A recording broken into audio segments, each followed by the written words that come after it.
Hi guys, and welcome back to Dice Down Gaming. Today I'm going to talk about my Foulblood list. I've been playing for a few weeks now. I played 7 games with it, and I'm currently 6-1 with it. Really happy with how it's performed. I played it in a steamroller last weekend at Bad Moon Cafe. Managed to get to the final. Narrowly lost in the final 11-8 to David. Fantastic player, fantastic game. I'm going to go over today sort of what I put in the list, what it does, what I think the pros and cons of the list are, and we'll go from there. A quick shout out to Monstrous Makings. I'm lucky enough to be an affiliate with Monstrous Makings. They've recently added a new Gravediggers tokens to their website. So they've got a army token set for them. And then also you can pre-order the old Umbre from them. If you will check my YouTube channel, there's an affiliate code. I get a small commission if you buy something after clicking the affiliate code. I'd be massively grateful. I'm currently working on upgrading my tech for the channel. That would be amazing. A shout out to anyone who subscribed to me. My next target is 500, and we're getting there. So let's go ahead and look at the list. It's Commodore Foulblood. It's probably not something too inventive. It's a lot of Marauder crew. Kick off. I have Foulblood, Shum. I have a budget diet roll. I think 2 cohort models is probably the minimum you want to run in objectives. So on ones like two fronts or trench warfare, the ones with 250 millimeters, which most have, you have the two cohort models to score both. Then I've got 2 booty bosses. These are fantastic for the buffs they can put onto the Marauder crew, such as sneak or set defense or +2 to the damage roll, to their first damage roll. One fire guardian in case incorporeal does crop up, and if not, quite handy for a 1 point to put next to an objective, contest it easily. Next up, you have Stormjaw. 4 points I think can be steep for Stormjaw, but in this list there's so many bodies to keep him safe, and that 10-inch aura of +1 to hit really crutch. And as a second wave, two power 30 weapon master attacks that we can buff with Fury Strength and Stellar Blood, so you could have power 17 one hit and power 15 next hit weapon master. Really nice second wave model, but a passive buff for most of the game. Boom Howler, he's in here really for force barrier. We've got multiple ways of layering defensive tech on top of each other to make the army quite hard to shoot at as it comes into you. Force barrier is great. He's got a great spray. He can get to power 16 with brutal charge, and again we can buff that. Really great piece. Madame Moriarty lets you upkeep one spell for free. She can cast a Fury Strength each turn, so she can spread that buff around the table and make you a bit more Fury efficient. Then we've got the Lockerbash brothers. First time I had not tried these until I had played my Foulblood list. A lot more resilient than I gave them credit for. Death 15 when you charge them. Armor 17 on defeat turn with Foulblood in the open bar aura. And then Brutal Charge, the power 14. Gang makes them power 16. We get the power 20 with Fury Strength Restore the Blood. So they can really lift a heavy up quite easily with just the 3 of them. And then we've got 4 Marauder crew, 2 with tappers, and 2 with quartermasters. 2 with tappers, they're going to hang on the flank and they're going to get the bonus from the feet, wherever they are on the table. And 2 quartermasters, they're going to stick inside open bar. They're going to have a good turn of shooting. Back, they +2 to hit and damage from their mini feet, and +1 to hit from Stormjaw. They're going to be really accurate on their mini feet turn.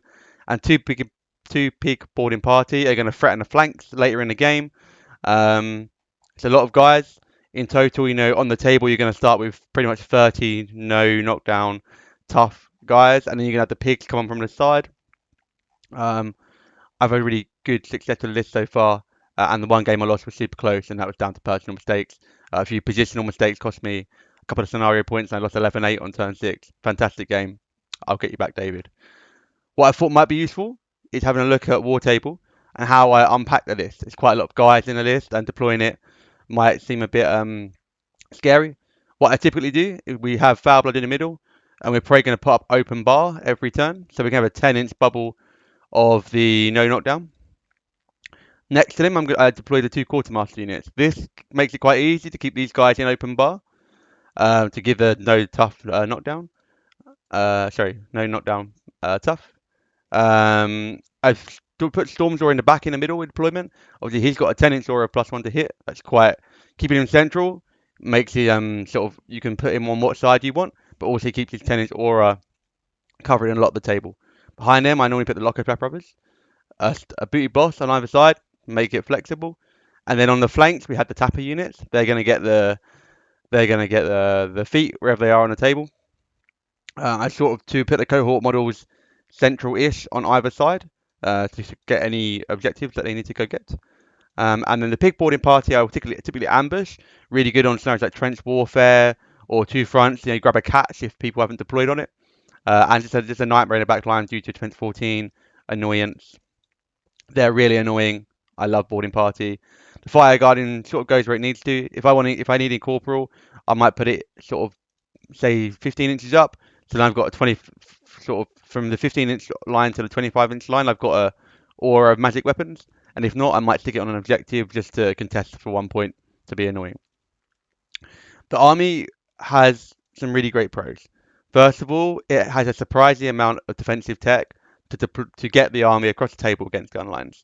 First of all, we have got blur on Foulblood. So I'm going to make this token. I'm going to make this blur, and say for example, we're going to put blur on this unit. In the list, we've got duck and cover. So say on my turn 1, I'm approaching, I cast rough seas. I'm gonna make this my melee range. So it's like a big aura of rough seas. I've got blur on this unit. I'm gonna put duck and cover on this unit. For example, say I put force barrier on this unit with boom howler, and say there's a nice wall here that I can run up and put this unit behind. The army now is sort of defense ranging from 14 to 16 to be shot at, and also a couple of blast resist units in force barrier and duck and cover, and we've got rough seas on top. So we've got a really good way of delivering these defense 12 base stat marauder crew into the opponent if they want to shoot us, and that's really efficient. I've had it. My opponents have a real struggle actually shooting the marauder crew between this combination of defensive tech, which is quite nice because defense 12 normally isn't so hard to hit, but we can layer these buffs to make them a bit harder. On top of that, we can get some really big offensive output from the list. If we put Stir the Blood and we put Fury Strength on a unit of Marauder crew, we're suddenly power 17. A unit of 5 or 6 will probably lift off an opponent's heavy. We've got sort of Locker Bash Brothers. If we put the buffs on them, they go to power 20. I had one of these, a unit of these lift off a Siege Tarrasque in one turn. Really great. Stormjaw again, we can buff him up, have some higher power weapon master attacks. All of these Marauder crew do really well at trading up and hitting above their weight class. Unfortunately, we have a lot of them to do that. On top of that, we've got a couple of Warbees. They steal quite hard. We've got Rage on this guy, so we've got a Sheep Rage bot. And we've got Shum, who's incredibly hard to lock down and hits really hard with Rage. He's got a chain weapon at power 18, power 20 with Rage. The offensive output of the list is really high, and the defensive tech of it to deliver into gun lines is really good. Obviously, on top of this, we have incredible scenario play. We've got all the bodies, and even got some ambushing bodies to read the back lines. I've had a lot of scenario wins. I think all of my wins have been scenario, and a narrow scenario loss, which was down to my position rather than the list. I think the list is incredibly strong in terms of trading up. These Marauder crew can lift off heavies without a problem. Delivering the army, fantastic. We've got the combined defensive tech of this duck and cover, blur, force barrier, some terrain, paired with rough seas. Delivering the army, really great. And overall, I think it's a really strong package. Are there some cons to the list? I think so. First of all, Stumbling Drunk. It can be great. The 10-inch aura of no knockdown paired with your tough is obviously really strong. Later in the game, if you started losing Marauder Crew and you're a bit scarcer on what you can contest with, Stumbling Drunk can be quite easily manipulated to push you off an objective. For example, in the game or on the weekend, on the final, I had one of my heavies pushed off an objective to lose me a point. Obviously, we have Fortify to negate that on one heavy. We can't fortify both heavies. And when we've only got two, and there might be two cohort things we want to try and score, it can be sometimes easy to push the cohort model off the objective so you're denied a point for that turn. And in general, the tappers, even though you can sort of make them a bit harder to hit from shooting, not impossible to hit, and you can be pushed back from objectives easily if your opponent has that access to that. And obviously the tappers on the units, if they kill them and you're not in open bar, suddenly you're just defense 12, armor 13, and you can be knocked down. So the tapper units can be fragile if people can snipe out your tapper attachment. What I tend to like to do is say we move the unit turn 1 like this, and then say we're going to put this guy here, and then say turn 2 when I move them. Often I'll use the once per game reposition tool, and I'll reposition the tapper backwards and the rest of the unit forwards, and it can make it quite hard to get access to the tapper on my feet turn, so that unit isn't going to lose stumbling drunk because they might be right off in the flank, and they might be out of open bar range, so they might get vulnerable and lose that no knockdown tough combination. Other cons is that at its core, the army is basically defense 12. You know, the Locker Bash are 13. I think Stormjaw is 13. Um, but the bulk of the army is Marauder Crew, which is defense 12, armor 13. So outside of the feet turn, and if you're not getting shot at, you are very easy to hit. Your armor's very low, so you're quite easy to do. You know, they're 5 boxes each, but armor 13 probably means you're going to get, one tapped. And if you aren't rolling your 5 pluses, the no knockdown doesn't really come into effect, and the summon drunk doesn't come into effect. So you might have games where you roll loads of 5 pluses and you're feeling great. If you have games where you don't roll any, a lot of stumbling drunk sort of open bar interaction is removed. Um, and your Marauder crew aren't so easy to kill outside of that interaction. Oh, sorry, aren't so hard to kill outside of direction.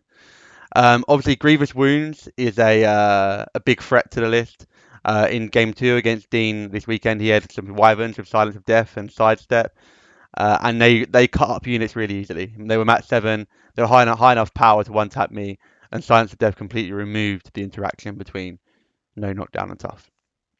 Um, and again, I think the main thing for me that I found is that early in the game, when you've got all of your bodies on the table and you've got loads of things to contest, the stumbling drunk wasn't such a problem. But when have got less things to contest, the stumbling drunk can be somewhat of a negative. And even if you don't open bar, you've got Shum and 2 tapper units which still have stumbling drunk. So there's still some sort of like your opponent might be able to play around stumbling drunk and manipulate it a little bit. Um, to sort of round off this summary of my Foulblood list, I think it's really good. It's a bit of a gear check for your opponent. Can you handle these 30 bodies plus the ambushing guys? Um, and can you sort of trade up against them? They're going to be do very well at lifting off your heavies. And can you kill them in time? I've had a fun playing it. I would say that most of my activations have boiled down to upkeeping Blur on one unit, casting Rough Seas, and moving Foulblood. It hasn't been the most. He hasn't been the most active warlock. He's played a pretty passive role and just let the Marauder crew do all the work. He might cast a Fury Strength if he's camping one, so Fury Strength and Rough Seas. And then we've got a couple of Sterling Bloods going out from booty bosses and probably a Fury Strength from Madame. So we've got a couple of really hard hitting units in the Marauder crew every turn. So a couple of power 17 units. And the nice thing is, you've got this first wave of these 4 Marauder crew. Your second wave of your heavies, of your Locker Bash Brothers, of your Stormjaw, of your Boom Howler is still a really, really solid wave. I had some games where actually they struggled to kill my first 4 Marauder crew, let alone kill the second wave behind it. Um, I think Foulblood will actually do well. I think his win rate right now is quite high. That might be because he's new. But I think we'll see him perform quite well. It is a gear check for your opponent. If you can't handle it, I think you will struggle. Certainly against any, say, faction that wants to play cohort heavy. I think the limited, low volume of attacks paired with how easily the Marauder crew are going to lift off those heavies will be a real problem. Will it define the meta? Probably not, but something you might see across the table.